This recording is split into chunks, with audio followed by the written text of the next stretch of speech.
అనేది సమంజసం కాదని సాటి భారతీయుడిగా కామన్ పౌరునిగా మనం అందరం కూడా ఆలోచించవలసిన విషయం. ఇక జూబ్లీహిల్స్ పరిస్థితికి వస్తే తెలంగాణ రాష్ట్రంలో ఉన్నటువంటి అనివార్య కారణాల వల్ల జూబ్లీహిల్స్ లో ఈ ఉప ఎన్నిక రావడం అనేది జరిగింది.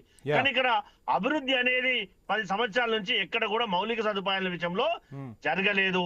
కానీ ప్రజా ప్రభుత్వం 2 సంవత్సరాల నుంచి అక్కడ ప్రాతినిధ్యం అక్కడ ఉన్నటువంటి ఎమ్మెల్యే గారు పట్టించుకోలేదు. కాబట్టి మేము ఇప్పటికే వందల కోట్ల రూపాయలు అక్కడ వెచ్చించడం జరుగుతా ఉంది. ఏదైతే ఇక్కడ ఎలక్షన్ ఉంది కాబట్టి జూబ్లీహిల్స్ ఉప ఎన్నిక ఉంది కాబట్టి ప్రభుత్వం ఆగమేఘాల మీద మంత్రివర్గ విస్తరణ చేసింది, ఆ నియోజకవర్గానికి నిధులు కేటాయిస్తుంది అని కూడా విమర్శలు వినిపిస్తున్నాయి. సరే, ఏ ప్రభుత్వం ఉన్నా అదే పని చేస్తూ ఉంటుంది. కానీ ఒక్కసారిగా మైనార్టీ ఓట్లను గంపగుత్తగా ఆకర్షించే ప్రయత్నం చేయబోతున్నారా? మొన్న నవీన్ యాదవ్ నామినేషన్ ర్యాలీలో ఎంఐఎం నేత ఓవైసీ వచ్చి కూడా కలవటం, మొత్తంగా మైనార్టీని మీ వైపు తిప్పుకునే ప్రయత్నం చేస్తున్నారా? ఏం చెప్తారు? వంశీ గారు, ఎప్పుడైతే నోటిఫికేషన్ రాకముందే అజారుద్దీన్ గారికి ఎమ్మెల్సీ పదవిని నామినేట్ చేసినటువంటి సందర్భాన్ని మీ ద్వారా గుర్తు చేస్తా ఉన్నా. దాంతో పాటుగా ఈ ఎన్నికల నోటిఫికేషన్ అనేది ఏదైతే ఎంసీసీ అనేది మోడల్ కోడ్ ఆఫ్ కండక్ట్ అనేది జూబ్లీహిల్స్ లో మాత్రమే ఉంది, రాష్ట్రంలో ఎక్కడ లేదు. గతంలో ఎవరైతే పోటీ చేస్తున్నటువంటి వ్యక్తిని మంత్రిని చేసినటువంటి ఘనత భారతీయ జనతా పార్టీది.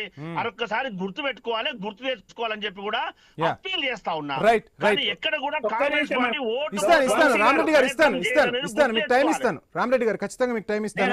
ఒక్కసారి మీ సబ్మిషన్ ఏమైనా ఉందా రామరెడ్డి గారు? Please continue. Bharatiya Janata party ఎన్నికల టైంలో ఆ నియోజకవర్గంలో ఇంతకుముందు పోటీ చేసిన అభ్యర్థి ఎవరికి మంత్రి పదవి ఇచ్చిందండి? ఎవరికి ఇచ్చింది మంత్రి పదవి? అజరుద్దీన్ జూబ్లీహిల్స్ లో పోటీ చేశాడు. అజరుద్దీన్ జూబ్లీహిల్స్ లో కాంగ్రెస్ నుంచి ఎమ్మెల్యే పోటీ చేశాడు.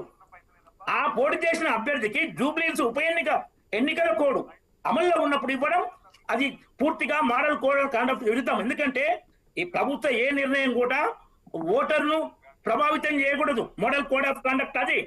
ఇప్పుడు మైనార్టీ ఓట్లు రావాలి, అజరుద్దీన్ కి ఇన్ఫ్లుయెన్స్ అక్కడ ఉంది కాబట్టి అక్కడ ఇంతకుముందు పోటీ చేసింది కాబట్టి. మీ క్వశ్చన్ కి ఆన్సర్ తీసుకుందాం. ప్రభావితం చేస్తున్నారు. అది ప్లస్ అవుతుంది, మైనస్ అవుతుంది. అది ప్రజాస్వామ్యానికి విరుద్ధం, మోడల్ కోడ్ ఆఫ్ కండక్ట్ విరుద్ధం. రైట్ సతీష్ గారు. వంశీ గారు, మధ్యప్రదేశ్ లో బై ఎలక్షన్ వచ్చినప్పుడు అక్కడ పోటీ చేస్తున్నటువంటి వ్యక్తిని మంత్రిగా చేసినటువంటి ఘనత భారతీయ జనతా పార్టీ. అదొక్కసారి రామరెడ్డి గారు ప్లీజ్ మరొకసారి చరిత్ర తెలుసుకోండి. ఎందుకు చెప్తున్నానంటే, మేము పోటీ చేసి ఓడిపోయినటువంటి వ్యక్తిని బిఫోర్ నోటిఫికేషన్ ఎమ్మెల్సీగా నోటిఫై చేసినటువంటి ఘనత మాది.